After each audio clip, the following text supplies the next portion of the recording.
Hello and welcome to Dare to Know, interviews with quality and reliability thought leaders. I'm Tim Rogers, and today I'm pleased to welcome Andrew Russell.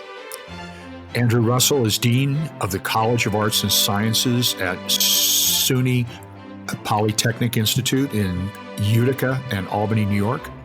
He's a historian of technology who has published a number of books and articles on the history of the internet, the history of standards development in the U.S. and Europe, and tensions and synergies between innovation and maintenance. He earned his PhD from the program in the history of science, medicine, and technology at the Johns Hopkins University. Andy Russell, welcome and thanks for joining us. Hi, thanks for having me. It's a great pleasure to be on the podcast. Thanks for the invitation. Andy, you've described yourself as a historian who's interested in maintenance from a generalist's perspective.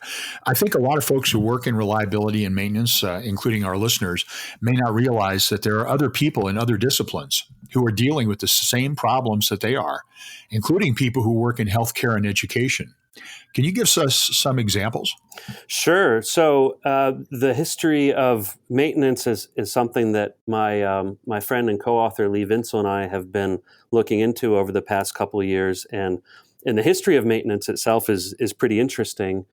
And if maintenance and reliability professionals are anything like professionals in other fields that we've studied, they're not too aware of their own past. So there's some really interesting tidbits there that we're writing about in a book we're just finishing that I think people will be really interested to hear.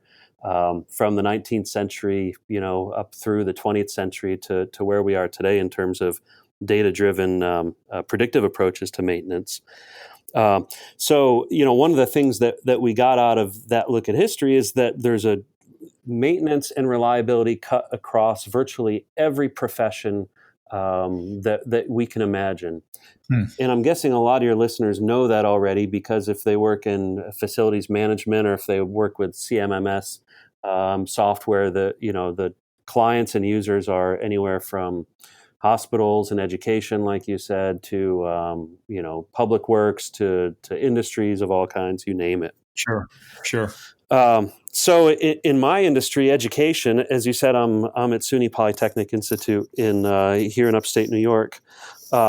We have a facilities team, obviously, and so I'm guessing there's a lot in common that they face with a lot of the things that you talk about in this podcast, whether it's in terms of ordering and inventory to asset management and financial planning, short-term, medium-term, long-term. Right. But what Lee and I are trying to point out in the work that we're doing is that maintenance can be defined somewhat broader than maintenance and reliability professionals often define it. So we think of maintenance simply as activity to keep things in good working order. Mm-hmm.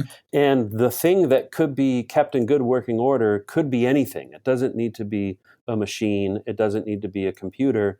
It can be a family. It can be an educational experience like what we offer here on campus.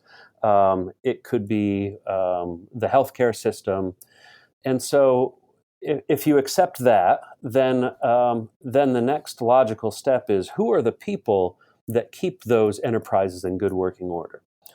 Right. And so in education, it's the faculty, it's the administration, it's the staff in the college offices, in the financial aid office. And so the definition of who is a maintainer and who's responsible for the reliability of the institution really expands when you take that view. That's interesting. Can you give us some examples from healthcare? I know that's getting a lot of attention these days. Oh, absolutely. So, we love to hate on the people who send us the bills and who do all that healthcare administration behind the scenes. And I'm sure that there could be more efficiencies and probably more equity there. But those are the people who keep the system running. So I would say certainly those kinds of folks. Right. And the public perception, if you watch the TV shows or the movies about medicine and healthcare, is often focused on acute care. ER doctors, like the TV shows ER or Grey's Anatomy, or these kind of heroic specialized surgeons who come in and cure the rare disease or save the Right. day. But when I think about maintenance and care work in healthcare, I really think about nurses. And the nursing profession is a really interesting profession. It's obviously on the front lines with the patients. There's a lot of standards that they have to follow. And there's a lot of interesting dynamics within the profession, which is kind of struggling at the moment. It's at this inflection point demographically. Half of the nurses working right now are over the age of 50. Right. So there's a big, as the general population is aging and demand for nurses is also growing, that's the same time when the profession itself is needing some renewal and trying to figure out how to replace the knowledge that experienced nursing staff bring every day to their interactions with patients. Andy, this is kind of a good lead into another question I wanted to ask you, and it has to do with how we celebrate people who innovate versus how we celebrate people who are the maintainers, as you say. It seems that you're right. It's kind of hard to attract people into these sort of maintenance jobs. Looking back at the history of science and technology, we certainly celebrate people who innovate, but we don't give a lot of notice, to the people that focus on maintenance. How can we improve that situation? How can we get more people interested in maintenance as opposed to just innovation? Well, it's a really good question, and it's actually a really tough question. In a lot of ways, we're just attracted to stories about heroes. And it's a lot easier to write a story where one or two people carry the narrative as opposed to this Tolstoy-esque story where there's, hundreds of people flitting in and out and you're not really sure who's important or why and who's not. Right. But, the approach that my field has taken in the history of science and technology is to think about technology in terms of systems, in terms of complex systems. And so once you take that step, you're a lot of the way there. So I'll give you two examples. One is in telegraphy. So, one way you could tell the story of telegraphy is, Morse and invention and the transformation of the world through that invention. And it's about robber barons like Western Union and so on and so forth. But another way to tell the story is to think about, okay, what does it actually take in the 19th century or into the 20th century for one user to send a telegram to another? And one of my friends, a historian named Greg Downey, took up this question. And the title of his book summarized his answer. His book was titled Telegraph Messenger Boys. And it was this fascinating account of these boys who rode around on bicycles. They went from the station where the telegrams were received and delivered them by hand to the people who were the intended recipients. And without those boys, and they wore uniforms and they had all sorts of kind of fun cultural rituals, without those boys, the whole thing wouldn't have worked. Sure. And so that holistic, systematic approach, I think pays off really well there. The second example that is often cited has to do with work in the home. And there's a historian from University of Pennsylvania named Ruth Schwartz Cowan who wrote this legendary book, More Work for Mother. And it's about the automation of homework in the 20th century, the introduction of electrical devices like washing machines, laundry machines, and dishwashers, and so on. And her thesis is that these things actually created more work for mother because it increased, in part, expectations about how efficient housework could be. Interesting. So the upshot there is that what the impact of those devices isn't really just the invention, it's how they were used and what were the consequences for the users, and how did it change their lives. So it's really, the idea is to really take the history of technology or take the history of science and bring it, tell the story in a way that people can see clearly where they fit into it. Right. It's not just about hero worship, it's about everyday uses. So if we look at the history of technology, it's not just about these major milestones, these major inventions, these major breakthroughs. It's also about doing a better job of maintaining what we have. Is that true? Do we see examples of that? Yeah, absolutely right. It's everywhere. So you think about railroads, or we could even take it to just to stick with railroads for a second. Reliability. Um, the history of reliability in the U.S. really has a lot to do with the railroads at its origins. Uh, Interesting. because you can just kind of play it out for yourself. So early undeveloped technology in the 19th century, accidents were costly and spectacular. They created a lot of bad press, and so to have a railroad be profitable, it really needed to be reliable and really have a strong operational base. So that's 19th century. But even thinking about some stuff going on today. Think about Elon Musk and his plan to build tunnels underground, American cities for Right. traffic for his fancy cars. Um, you know, from day one, that's going to need maintenance. Those tunnels, if you've ever been in a tunnel, it's really important for it to be well maintained and to Absolutely. be reliable. And so, um, you know, any enterprise, no matter how futuristic it seems, needs to have an underpinning of reliability and robust operations, and it needs to be maintained. Otherwise, it'll wither and crash, and a lot of the times it takes people with it, and it's not a good thing. No, obviously, Andy. It occurs to me that when a new invention comes out that's based, on innovation, some early adopters might jump in, but for something to really reach the mass market, it has to be reliable and stable and easy to maintain. Otherwise, it'll never reach that mass market. Yeah, that's right. And what's interesting is the change over time and how in home uses in maintainability. So you think about cars and how you maintain cars, and with computerization and newer cars, which are more efficient sometimes, most of the time. It's a lot harder to maintain them at home. So it's an interesting thread to follow. Who does the maintenance work?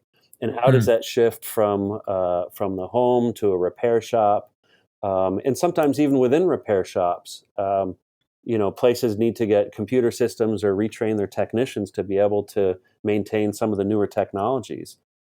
Interesting. So it's a moving target. When we talk about maintenance, people sometimes say, "Oh, you guys are reactionary. You just want to keep everything the same."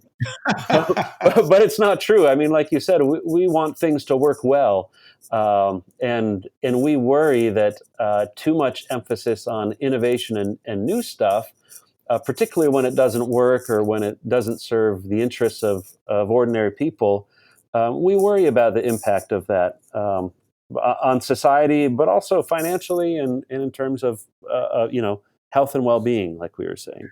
Again, it seems like it would slow the adoption, of these new technologies. I'm thinking of self-driving cars, for example.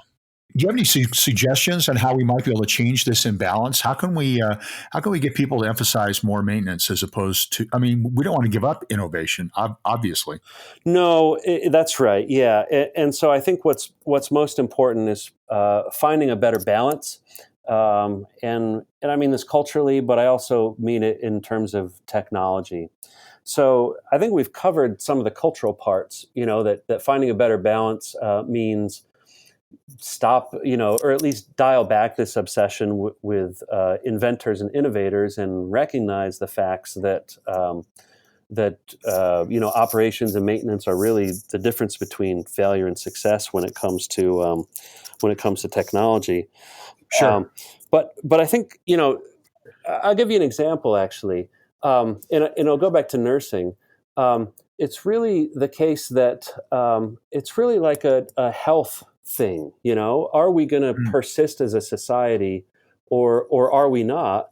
And to bring that down to the individual level, are we going to listen to what what we're told and the instructions we get, or not? And so, I think it's focusing on the everyday experience of people. That really is for us kind of shifting the balance and trying to get people refocused a little bit. It's Right. not throwing away innovation. So it's not saying that we don't think there should be new drugs or new therapies developed for people who are sick. Quite the contrary. Of course. But instead, it's recognizing that that's only one piece of the puzzle. That's only the quote unquote bleeding edge. And then after the innovation is really where the most important stuff happens. So it's true from a scholarly perspective, but I think it's also true from a societal perspective. Andy, again, to kind of build on that, you're the co-director for a conference coming up in October in Washington called Maintainers 3. I wonder if you could tell us a little bit about that conference and the program. You bet. So the title says it all. It's a third edition of the conference. The first two were in 2016 and 2017. Those were mostly scholarly conferences. People from the humanities, social sciences, engineering, getting together to talk about their research in these areas. What's different about Maintainers 3 is that we're holding it in Washington, D.C., and our goal is to have half practitioners and half scholars. So our goal is to really have research meet practice, or research meet policy, and find out a way to deepen those connections so we don't have people siloed up. Good. So the way that the program falls out, we've got a few keynote speakers. We've got a team of artists who are kicking things off, who are talking about the ethic of care in maintenance and embodied experience. We've got Chuck Marone, who leads the organization called Strong Towns, to talk about his campaign to make American cities stronger. So it's maintenance at the municipal level. And we have a couple of other keynotes. Deb Chatra and Mel Gregg are two scholars, one engineer and one social scientist at Intel, and they're going to talk about their work on infrastructure and productivity. So in addition to the keynotes, the conference is organized into 4 tracks. There's one track on software maintenance. And if you think about the worlds of open source or even proprietary software, the thing that makes software work is maintenance. So Absolutely. we're really excited about that track. There's a track for information maintenance, and these are populated by people who work in libraries, digital archives, those sorts of things. And the questions there, again, there's a heavy digital sense, but it's about the preservation of records, and how to provide access to the right communities at the right time. The third track is a transportation track, and that's where a lot of the discussions around infrastructure happen to go. So again, issues of standards, accessibility, equity, cost, all these things come into the frame when we talk about transportation. We've got a variety of panels there, really excited. Then the fourth track is a general track, the kind of grab bag track. And there we've got some panels on architecture, a panel on the right to repair movement, and a miscellaneous set of papers that are all across the board that really demonstrate the breadth and variety of interest in the subject, including a couple of panels. We've got a few people from industry, maintenance and reliability professionals, so that'll be pretty interesting to see. It sounds like you've gotten a great response, a wide variety of papers. Yeah, it's over 100 papers. I think we just passed the 200 mark in terms of registrations, and that's really what makes this topic so fascinating for us is that it just touches every aspect of human life. So it's totally in parallel with what I've learned about the maintenance and reliability industry. It's everywhere. It just takes a little bit of work to bring that out and to demonstrate to people how important it is. And also to give folks a chance to actually learn from each other. People working maintenance and reliability may think they're all alone, but there's really a lot of people out there that are facing similar problems. That's right. Yeah, those problems I think are well known, but they include, a lack of status, oftentimes a lack of pay. That is commensurate with the value Sure. that they provide. There's maintainers love their work. They're very passionate about it, but there's problems in almost all sectors about burnout. Sure. Whether it's software, whether it's nursing, whether it's facility staff working long hours. And so part of what we've developed through funding from the Sloan Foundation with our group, the Maintainers, is something that we call a maintenance community framework. And what this does is it's a facilitation tool to help cultivate communities in particular areas. So we have a pilot community in information maintenance. So it's a vehicle for archivists and librarians and digital preservationists to get together to talk about their maintenance work. What we plan to do is to spin up communities in other areas, whether it's software or architecture or healthcare or K through 12. And the framework then will allow those professionals to talk across sectors and to help them realize the shared challenges that they face and some of the shared remedies or ideas that they've got. And our suspicion, and I've learned this through anecdote, is that sometimes remedies or solutions from one sector will really transfer to another sector. It's just that people need the opportunity to talk together. How about that? Yeah. Andy, this has been great. Thanks so much for being with us today. Thanks, Tim. I really appreciate it, and I want to say thanks to the people listening. What you do is just fundamentally important for keeping our world going, and so you don't get thanked enough for it. But I want to say thank you. Great. That was Andrew Russell, who is the Dean of College and Arts and Sciences at SUNY Polytechnic Institute, and he's also the co-director of the Maintainers 3 Conference. For more information about the conference, please visit http // the Maintainers, that's one word, THEMAINTAINERS.org/MIII. We'll post that to the show notes for this podcast. This is Tim Rogers. Thanks very much for joining us.